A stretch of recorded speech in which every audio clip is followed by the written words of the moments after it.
नमस्कार दोस्तों, welcome to my channel. Monsoon session के अंतिम दिन में अमित शाह ने एक बहुत बड़ा बदलाव की बात की हमारे देश के गृह मंत्री ने, जिसमें हमारे देश के क्रिमिनल लॉ के रिगार्डिंग बहुत सारे चेंज की बात की गई है। जो भी आईपीसी या सीआरपीसी है उसमें बदलाव किए जाएंगे।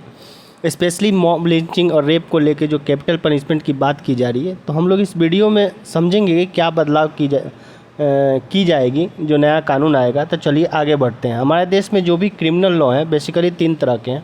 सीआरपीसी ऑफ 1973 और Indian criminal evidence act of 1872 और इंडियन पीनल कोड।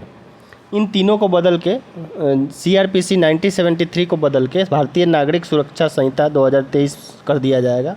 इसी तरह एविडेंस एक्ट को बदल के भारतीय साक्ष्य बिल 2023 और आईपीसी जो आईपीसी है इंडियन पीनल कोड उसको बदल के भारतीय न्याय संहिता 2023 में ये 3 बिल लेके अमित शाह ने लोकसभा में पेश की और इसमें बहुत सारे बदलाव किया गया है और इसको अभी लोकसभा में पेश किया गया है और ये फिर स्टैंडिंग कमेटी के पास भेजा गया है। अभी तो फ्यूचर में ये पारित होकर कानून का रूप लेगा। इसमें जो इम्पोर्टेंट है हम लोग उस पर डिस्कशन करेंगे। तो छोटा मोटा तो बहुत बदलाव हुआ है, पर जो इम्पोर्टेंट है उसमें हम लोग बात करेंगे जो मेजर चेंज हुआ है। पहले हम लोग बात करेंगे मॉब लिंचिंग, जिसका मतलब है किसी आदमी को अपराधी घोषित कर भीड़ द्वारा मार देना। इसमें यह भी कहा गया है कि अगर ऐसी घटना होती है तो अपराधी को 7 साल की सज़ा या फांसी की सज़ा भी सुनाई जा सकती है। पर यह डिसाइड कैसे होगा कि भीड़ में मुजरिम कौन है। जैसा कि मॉब लिंचिंग के बारे में आपने सुना होगा। हालांकि कुछ दिनों से ये ट्रेंड देखा जा रहा है कि 4-5 साल से मॉब लिंचिंग की जो वारदात है वो लगातार बढ़ोतरी हुई है उस पर।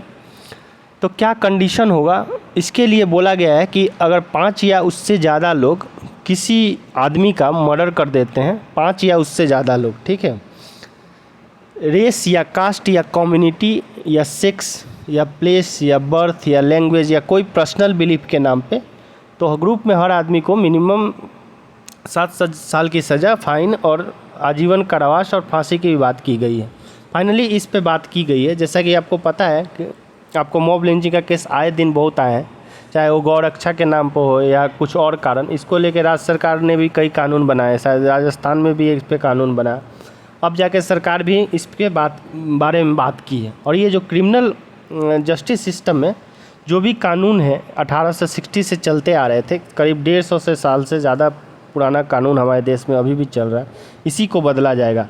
क्रिमिनल लॉ मेनली डील करता है कि पनिशमेंट, जो भी क्राइम होता है उसमें पनिशमेंट का आधार क्या रहेगा और कितना पनिशमेंट दिया जाएगा, ये सब जो है वो क्रिमिनल लॉ के तहत आता है। दूसरा, जो महिलाओं और बच्चों के साथ जो क्राइम होता है उस पर भी सरकार ने सख्त कानून बनाने की बात की है। अगर किसी भी लड़की का रेप होता है जो कि 12 साल से छोटी होती है, माइनर है, उस केस में जो मिनिमम सज़ा है 20 साल होगा और मैक्सिमम लाइफ इम्प्रिजमेंट, और इवन गैंग रेप के केस में भी 20 साल की सज़ा मिनिमम है और मैक्सिमम लाइफ जो आजीवन कारावास और फांसी की बात की गई है। वहीं ये कानून कानून जो है जेंडर न्यूट्रल होगा, महिला या पुरुष, क्योंकि रेप का विक्टिम मेल फीमेल दोनों में से कोई भी हो सकता है। वहीं अगर छोटी जो ऑफेंस होते हैं, जो छोटे ऑफेंस होते हैं, छोटी बातें होती हैं, उसके लिए पनिशमेंट के जगह कम्युनिटी सर्विस की बात की गई है। कम्युनिटी सर्विस का मतलब है कि उस आदमी को जेल ना भेज के उनको सेवा करने का या सुधरने का मौका दिया जाएगा। कहीं गुरुद्वारे में या मंदिर में या हॉस्पिटल में कहीं भी उनको सर्विस करने का लिए जो छोटी पनिशमेंट होती है उसके लिए उनको जेल नहीं भेजा जाएगा। जैसे कि छोटा बच्चा है, अगर उसने कोई क्राइम कर दिया तो उसको जेल नहीं भेजा जाएगा, उसको कम्युनिटी सर्विस के लिए रखा जाएगा। जो 18 साल से या जो छोटा क्राइम होता है उसकी बात में मतलब कम्युनिटी सर्विस की बात की गई। अगर पुलिस किसी को पकड़ती है, अगर पुलिस एक्सप्लॉइट करती है, इसके बारे में भी कुछ चेंज किया गया है। अब तक बदलाव किए गए हैं। अब क्या बदलाव किए गए हैं इसको देखते हैं। अगर पुलिस किसी को पकड़ती है, जैसा कि आपने देखा है, पुलिस किसी को उठाती है या शक के आधार पर कस्टडी में लेती है, तो पुलिस को सर्टिफाई करना होगा, उसके फैमिली या रिलेटिव को इन्फॉर्म करना होगा। इसके लिए एक अलग से पुलिस स्टेशन में एक पुलिस ऑफिसर को डेजिग्नेट किया जाएगा और ये कंपलसरी होगा कि जिसको आपने पुलिस पूछताछ के लिए अपने कस्टडी में उठाया, उसके बारे में उसको उसके रिलेटिव को सर्टिफाई करके देना होगा कि हाँ हमने इसको उठाया है। ऐसा बहुत सारा केस आया होगा, आपने भी देखा होगा कि पुलिस किसी को उठा लेती है और उसके रिलेटिव या उसके जानने वाला किसी को पता ही नहीं रहता है कि वो बंदा है कहाँ। तो इसके बारे में भी सरकार ने सोचा है। फिर अगर कोई पुलिस ऑफिसर गलत किया जाता है, गलत करते हुए पकड़ा जाता है, एक्सप्लॉइट करते हुए पकड़ा जाता है, या किसी केस में पब्लिक को परेशान करते हुए, तो 120 दिन के अंदर सरकार उसको पे फैसला लेगी कि सस्पेंड करना है या क्या करना है उसको। तो ये टाइम लिमिट दिया गया है। बिल के अंदर एफआईआर पे भी जोर दिए गए हैं। अगर आप ये ईएफआईआर तो कहीं से कर सकते हैं, पर एफआईआर होने के बाद एक स्पेसिफिक टाइम लाइन या को मेंशन किया गया है कि 90 दिन के अंदर एफआईआर दर्ज करने के बाद पुलिस को बताना होगा कि पुलिस ने क्या एक्शन लिया।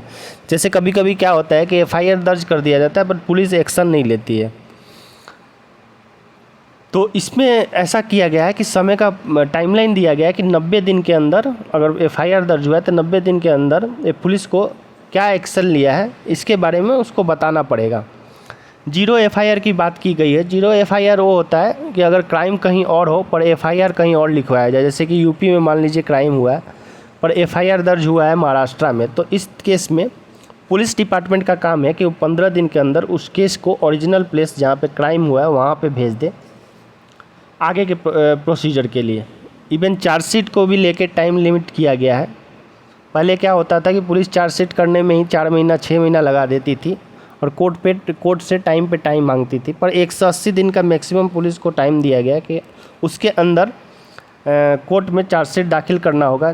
जैसे कि अभी होता है डेट पे डेट पुलिस मांगती है और कोर्ट, तो अब ये ऐसा नहीं होगा।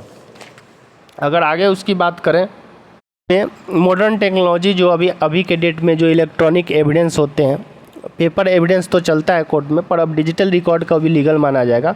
पुलिस अब सर्च या प्रोसिक्यूशन के टाइम वीडियोग्राफी करनी होगी, वो कंपलसरी होगा।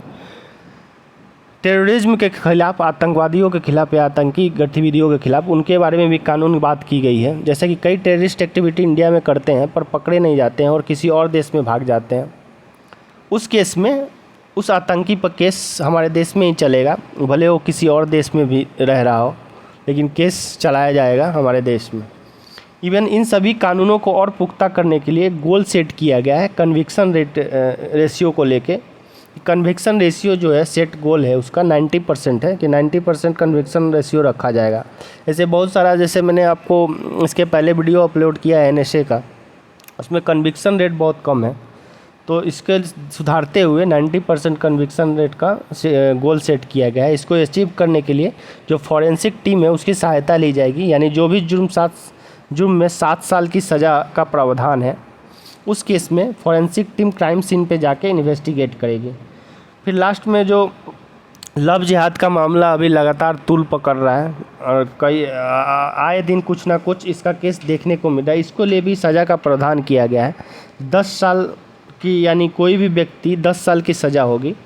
जो भी कोई भी व्यक्ति अपनी आइडेंटिटी छिपाता है, किसी के साथ संबंध बनाता है या झूठा शादी का वादा करके, उस केस में आइडेंटिटी छिपाने का मतलब यहाँ कि अपना नाम, कास्ट, डेजिग्नेशन कुछ भी अगर छुपाया जाता है अपने जो ओरिजिनल आइडेंटिटी है, तो उस केस में 10 साल की सज़ा होगी।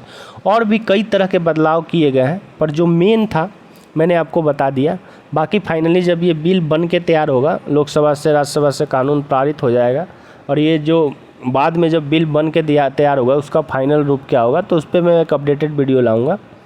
पर इससे रिलेटेड जो अभी तक तथ्य था, मेन था, वो मैंने आपको बता दिया है। अगर वीडियो अच्छी लगी हो तो please subscribe this channel, like, share and comment. Thank you.